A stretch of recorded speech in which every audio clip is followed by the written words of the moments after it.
자, 우리 옆에 분들과 다시 한번 인사하겠습니다. 오늘 정말 잘 오셨습니다. 자, 은혜 받기 바랍니다. 예, 감사합니다. 이 자리에 참석한 여러분들의 신년 가운데 하나님께서 허락하시는 한량없는 은혜가 함께 하시게 되시기를 주님의 이름으로 축복합니다. 민수기 20장을 보면 그 모세가 약속의 땅에 들어가지 못한 이유를 소개하고 있는데요. 자, 그는 무리바라는 곳에서 그 하나님의 거룩하신 성품을 간직하지 못한 채 크게 혈기를 부렸기 때문에 약속의 땅에 들어갈 수 없었다라고 진단하고 있습니다. 자, 그런데 바로 이런 말씀들을 묵상하는 우리들은 이 고개를 갸웃거릴 수 있는데요. 왜냐하면 모세는 당대의 가장 온유한 자로서 일평생 하나님 앞에 충성했을 뿐만 아니라 자, 역사상 이스라엘 백성들을 그 누구보다 아끼고 사랑했던 선지자였기 때문입니다. 자, 그런데 만약 이런 모세가 약속의 땅에 들어가지 못한다고 한다면 누가 들어가야 할까? 그리고 만약 이런 판결이 이 사실이라고 한다면 이렇게 엄중한 판결을 내리시는 하나님을 어떻게 사랑의 하나님이라고 소개할 수 있는지에 대한 문제 제기들이 나타나고 있습니다. 자, 그런데 도대체 오늘 우리가 읽은 본문은 오늘날 이 시대를 살아가는 우리들에게 어떤 메시지를 전하고 있는 것일까요?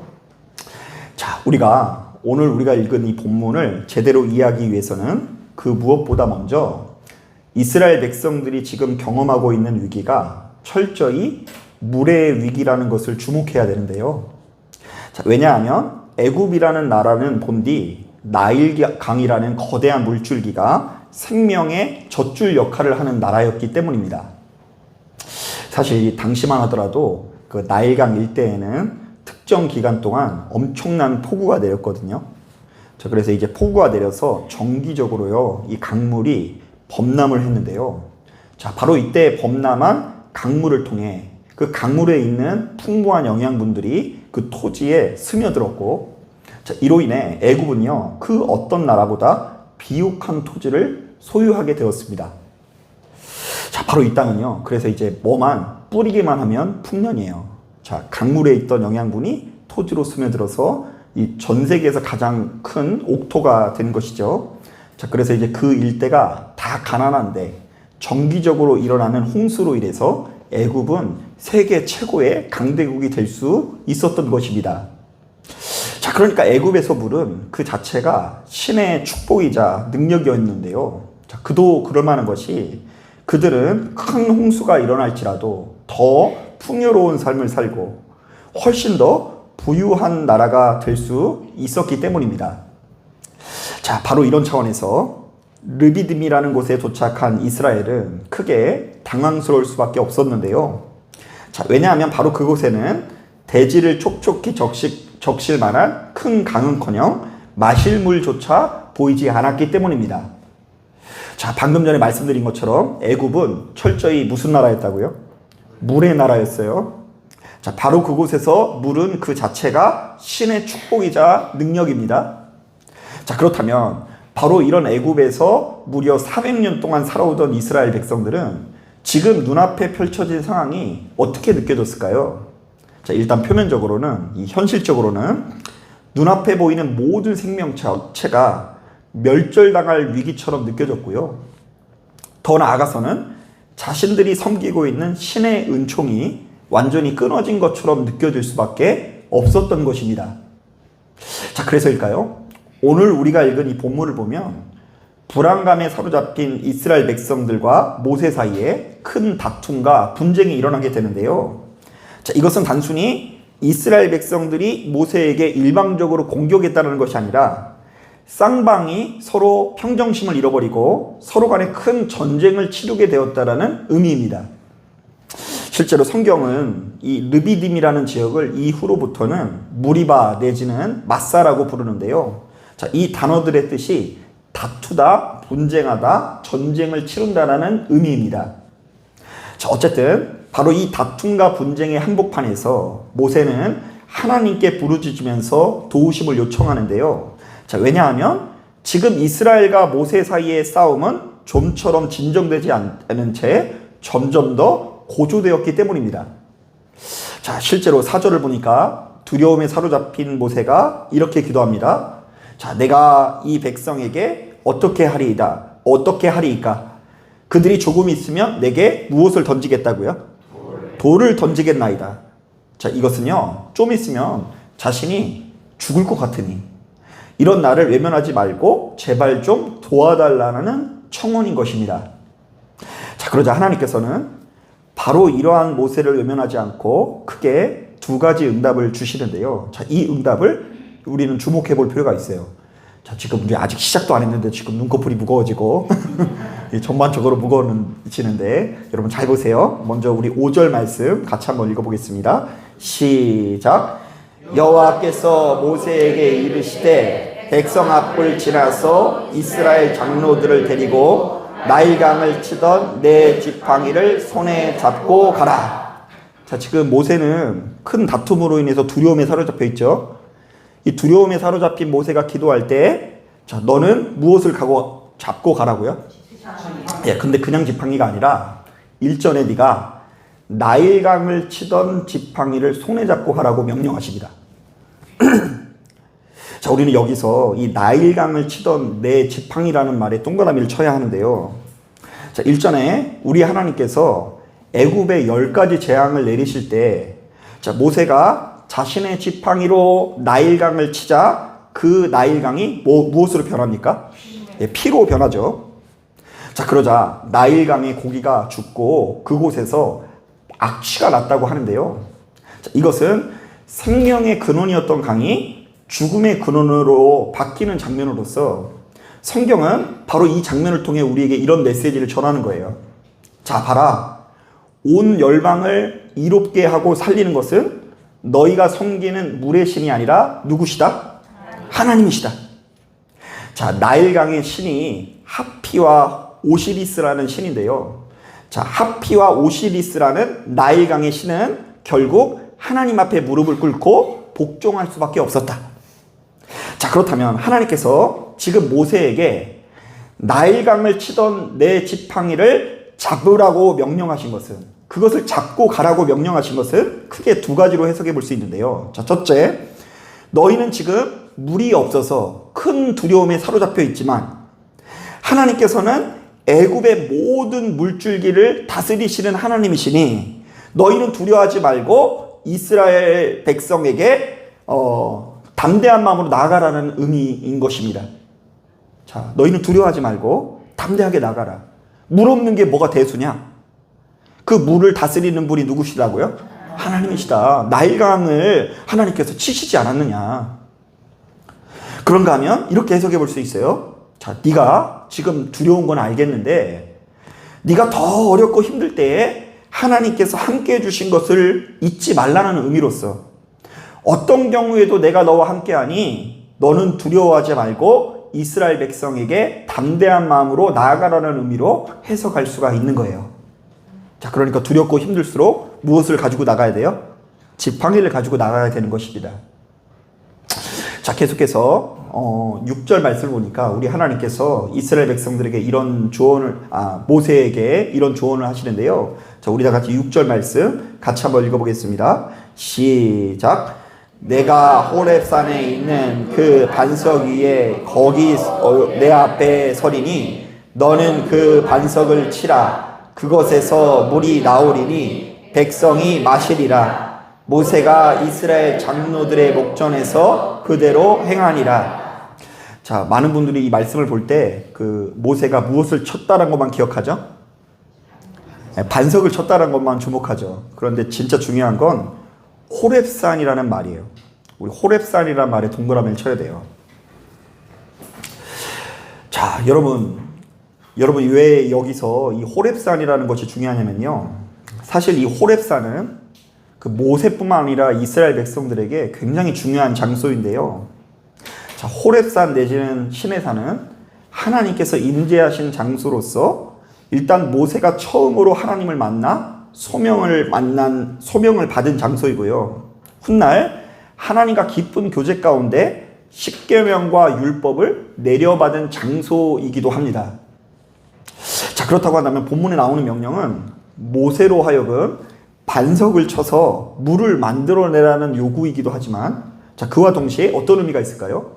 자, 내가 너를 처음으로 어떻게 해준 장소? 만나주신 장소에 반석을 치라는 의미예요.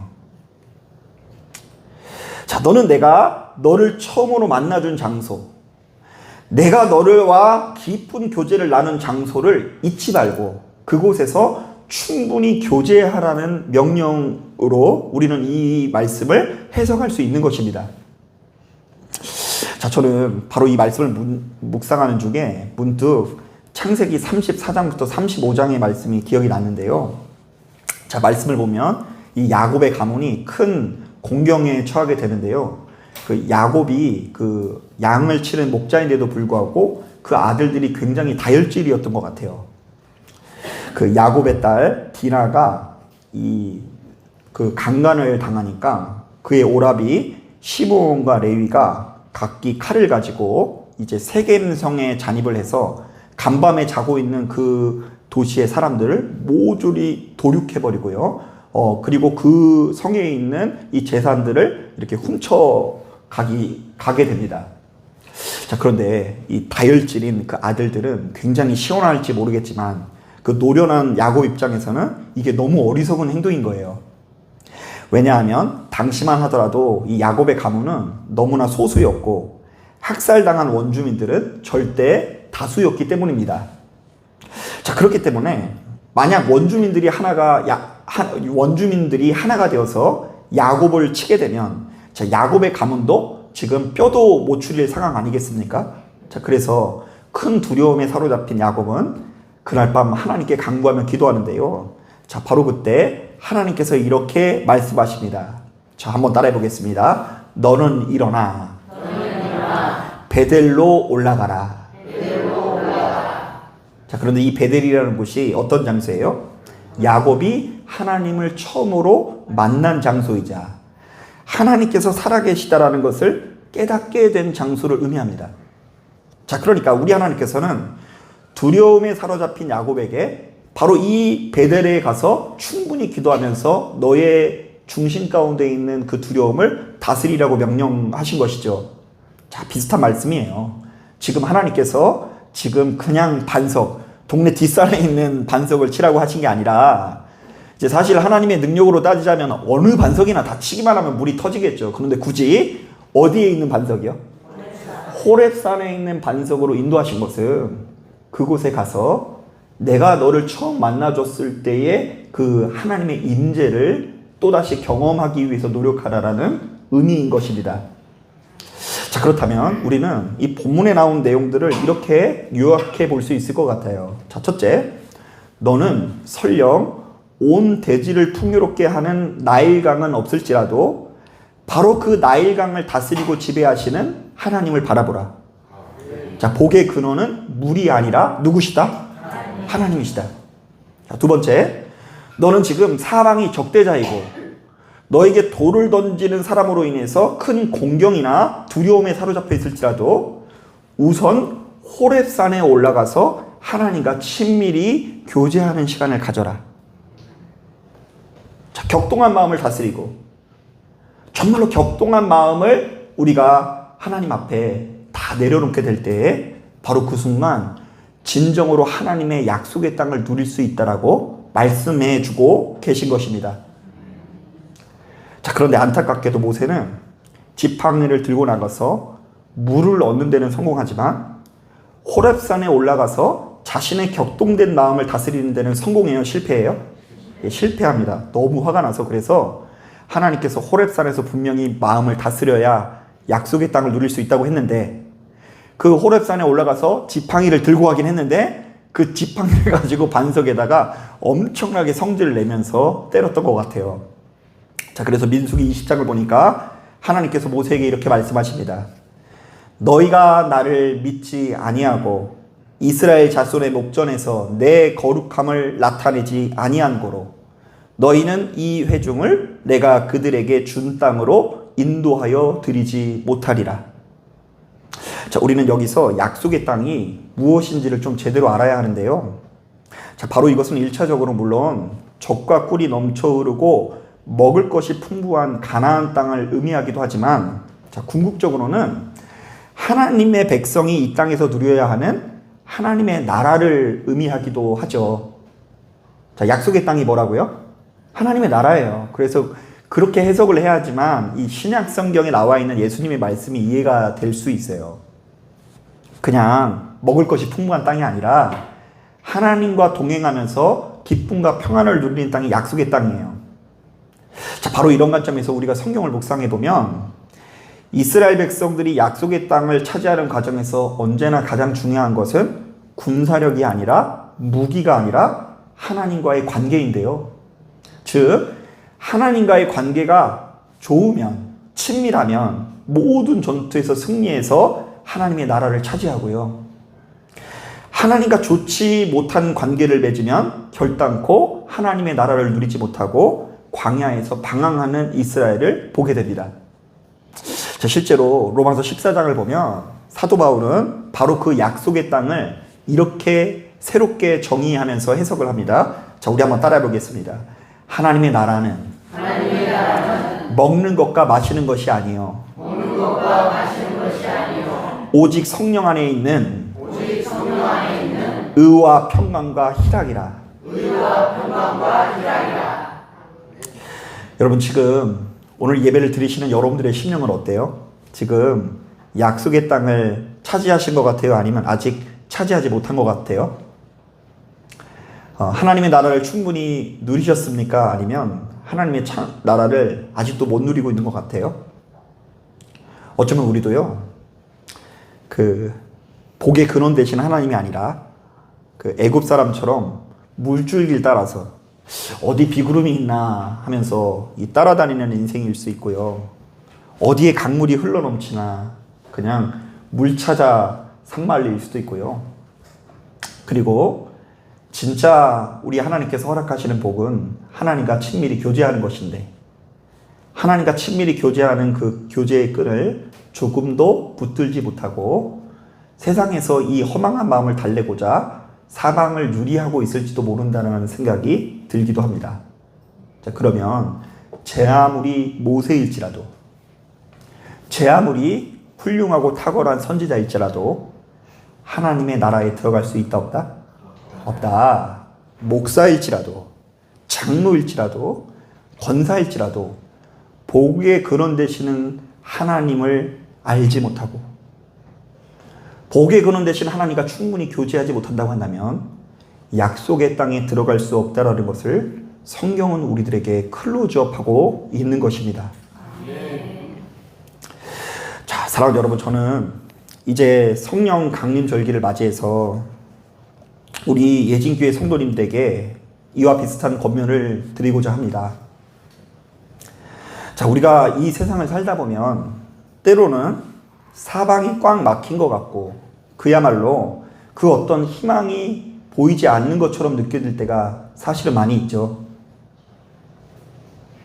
또한 바로 이 가운데 우리 마음은 얼마나 좁아지는지, 눈앞에 보이는 그 누군가가 어찌나 미우지, 그냥 얼굴만 봐도 힘과 용기를 얻는 것이 아니라 마치 우리의 속이 시커멓게 타들어가는 괴로움이 찾아올 때가 많이 있지 않습니까? 자, 그런데 저는 여러분들이 바로 그 고통의 한복판에서 나일강을 치던 지팡이를 손에 잡고 하나님께서 임재하시는 거룩한 땅 호렙산에 오르기를 권면합니다. 바로 이것은 우리가 어떤 경우에도 하나님을 잃어버려서는 안 된다라는 것인데요. 특별히 지난날 내가 가장 힘들고 고통 가운데 있을 때 바로 이런 수렁에서 건지신 하나님 아버지를 바라보아야 한다는 것이고요. 더 나아가서는 내가 우리 하나님과 그 어떤 때보다 친밀히 교제하던 곳으로 나가서 우리의 심령을 하나님께 드릴 수 있어야 된다는 이야기를 하는 거예요. 사실 우리가 성경을 묵상해 보면 복잡하게 쓰여진 것 같지만 저 나름대로 이것을 계속해서 묵상하다 보니까 깨닫는 것이 있는데요. 자, 하나님께서 우리에게 요구하시는 메시지는 의외로 아주 간단해요. 자, 하나님을 기억하고 간직하는 것이 능력이고요. 하나님을 잃어버리고 망각하는 것이 타락입니다. 실제로 신명기를 보면 이런 종류의 말씀이 많은데요. 신명기 4장 9절을 보니까 이런 말씀이 있습니다. 오직 너는 스스로 삼가며 내 마음을 힘써 지키라. 그리하여 내가 눈으로 본 그 일을 잊어버리지 말라. 내가 생존하는 날 동안에 그 일이 내 마음에서 떠나지 않도록 조심하라. 너는 그 일들을 내 아들들과 내 손자들에게도 알게 하라. 신명기 8장에도 이런 말씀이 있어요. 내 하나님 여호와께서 너를 아름다운 땅에 이르게 하시나니 내가 먹을 것에 모자람이 없고 내가 아무 부족함이 없는 땅이며 그 땅의 돌은 철이요 산에서는 동을 캘 것이라. 자, 그러니까 너희는 이제 저 땅에 들어가면 잘 산다 못 산다고요? 잘 살게 될 거다. 자, 그런데 어떻게 명령하세요? 내가 오늘 내게 명하는 여호와의 명령과 법도와 규례를 지키지 아니하고 내 하나님 여호와를 잊어버리지 않도록 삼갈지어다. 뭘 조심하라고요? 풍요로워질 때, 문제가 해결될 때, 이제 좀 살만해졌을 때에 하나님을 잃어버리지 않도록 조심하고 삼가라는 말씀을 전하고 계세요. 자, 그런데 육신의 옷을 입고 있는 우리들은 매번 어쩌면 그렇게 쉽게 잊어버리고 어쩌면 그렇게 간직하지 못하는지, 내가 가장 힘들고 괴로울 때 나를 수렁에서 건져주신 하나님의 지팡이를 쉽게 잊어버리고요. 하나님과 깊이 교제하던 장소를 좀처럼 찾아가지 않고 세상에서 방황하고 유리할 때가 참으로 많이 있습니다.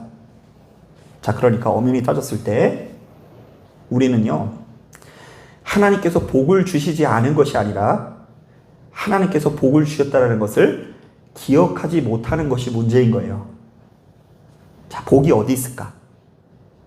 내가 내 인생의 가장 큰 어려움들을 어떻게 이겨냈을까? 그것을 이기게 하시는 분이 누구셨을까? 사람이 아무것도 없을 때는 그래도 하나님을 붙드는데 통장에 그래도 좀 잔고가 쌓이면 그 통장이 나의 하나님이 되지 않나요? 내 주변에 힘 있고 능력 있어 보이는 사람, 인기 있는 사람이 있으면 마치 그 사람이 나의 마음을 위로해 줄 수 있는 이 구원자처럼 느껴질 때가 상당히 많이 있는 것이 사실입니다. 그렇다 보니 우리들은 목자 잃은 양처럼 바로 이 세상을 유리하다가 겉으로는 하나님을 믿는다 하면서 믿음의 길을 쫓는다고 하면서 실상은 여러 가지 유혹과 탐심에 미혹되어 망하는 길로 갔고요. 그놈의 거짓 정보. 여러분 이거 조심하셔야 돼요. 이거 너만 알고 있어. 이거 유혹이에요, 유혹. 그 좋은 걸 왜 나한테만 알려줘요? 지가 갔지. 그 말도 안 되는 거짓 정보의 마음이 통해서 우리가 잘못된 길로 갈 수밖에 없는 거예요. 무리를 하고. 그 신기루처럼. 그러다가 어느 때가 되면 허무하고 씁쓸한 인생의 한복판에서 평안과 기쁨을 누리지 못하고 그 어둠의 권세에 우리의 삶이 송두리째 넘어갈 때가 많이 있어요. 자, 그래서 우리 주님께서도 바로 이렇게 연약한 우리들에게 바로 이렇게 이스라엘 백성들이 너무나 잘 알고 있는 물과 관련되어 있는 말씀을 하십니다. 자, 뭐라고 하시는지 들어보세요. 누구든지 목마르거든 내게로 와서 마시라. 나일강 가지 말고 누구에게로 나오라고요? 예, 하나님께, 우리 예수님께 나오라는 얘기예요. 나를 믿는 자는 성경의 이름과 같이 그 배에서 생수의 강이 흘러나오리라. 자, 이 말씀을 묵상해 보니까 오늘 본문의 내용이 조금 더 맥이 잡히지 않나요? 자, 그런데 그 뒤에 보면 더 중요한 말씀이 있어요. 이는 그를 믿는 자들이 받을 성령을 가르쳐 말씀하신 것이라. 자, 그러니까 거기서의 물은 너희가 물을 통해서 만족을 누리게 될 거라는 것은 바로 성령에 관한 말씀이라는 이야기를 하는 것인데요. 여러분, 우리가 여기까지 나를 인도하시는 하나님을 잃어버리지 않고 그분께 나아가 도우심을 요청하면 그 자체가 우리들에게 큰 복이 된다라는 것을 깨달았으면 좋겠어요. 그러니까 응답이 복이 아니라 태도가 복인 거예요. 예. 기도를 해서 엄청난 응답을 받은 게 복이 아니라 힘들고 괴로울 때 호렙산에 가서, 그리고 그 손에게는 무엇을 들고요? 예, 나일강을 치던 복의 근원 되시는 하나님의 지팡이를 들고 하나님께 나아가는 태도 자체가 복인 거예요. 그래서 저는 사실은 이제 어떤 마음을 가지고 있냐면요, 우리 성도님들이 이제 교회에 나오셔서 그런 이제 말씀들을 많이 하세요. 목사님, 제가 금요예배 나와봤는데 저희 우리 권사님들 그냥 기도를 어찌나 그냥 우렁차게 하는지, 그냥 방언으로 막 기도를 하고 뭐 1시간씩 기도하는 거 보니까 제가 너무 부족한 것 같아서 예배를 못 갈 것 같아요. 이런 얘기 진짜 많이 들어요. 다 기도 잘하는데 나만 기도 못한대요. 자, 그런데 그것이 사람의 기준이고요. 일단은 내가 힘들고 괴로운 와중에 호렙산에 나온 것 자체가 축복인 줄로 믿습니다. 그래서 여러분 한번 해보세요. 기도하는 건 몰라도요, 진짜 힘들고 괴로울 때 이 교회 잠깐 와가지고요, 십자가 불만 켜놓고 어두컴컴하게 그냥 십자가 불만 이렇게 살짝 켜놓고 잠깐 주무시다 가보세요. 기도 할 줄 모르면 이렇게 눈 감으면 잠이 온다니까요. 저도 이제 새벽 예배 끝나고 이렇게 여기 잠깐 오면요, 잠깐 기도했는데 분명히 자고 있어요. 자, 그런데 이제 그게 별게 아닌 것 같아도 그 나의 그 일상 가운데 그 삶의 어떤 여백에 있는데, 그 여백을 교회로 오는 것으로 채우는 것으로 인해서 제 삶이 풍요로워지고요.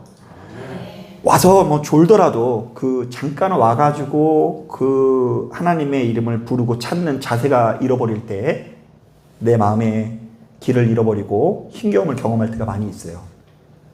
그러니까 여러분 한번 해보세요. 그러면 굳이 교회에 오지 않으셔도 여러분들의 삶의 현장에서 점심시간에 점심 먹고 나서 잠시 이제 시간만 있으면 그냥 머리 대고 바로 자는 게 아니라 한 1분이라도 나를 이끄시는 하나님의 섭리와 하나님의 도우심을 의지하면서 도우심을 요청하고요.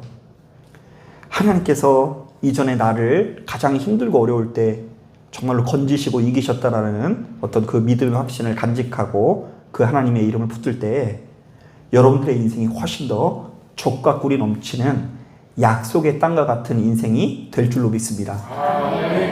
저는 바로 이것이야말로 진정한 성령 충만이요, 성령의 권세라고 믿어요.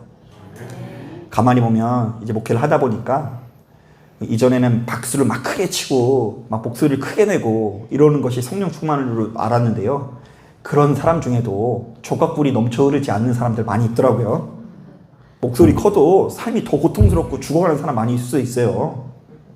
그러나 오히려 내가 모든 면에서 연약하고 부족할지라도 사실은 하나님을 누구보다 신뢰함으로 말미암아 주어진 상황 가운데 젖과 꿀이 넘쳐 흐르는 약속의 땅을 누리시는 분들이 많이 있더라고요. 아멘. 그러니 자꾸 복의 근원이 하나님이신데 엉뚱한 곳에 가서 거짓 정보에 놀아나지 마시고, 또 무리하지 마시고, 돈의 권세에 의지하지 마시고 성실하게 하루하루 하나님과 친밀히 교제해 나갈 수 있는 여러분 되기를 주님의 이름으로 축복합니다. 아멘. 자, 기도하겠습니다.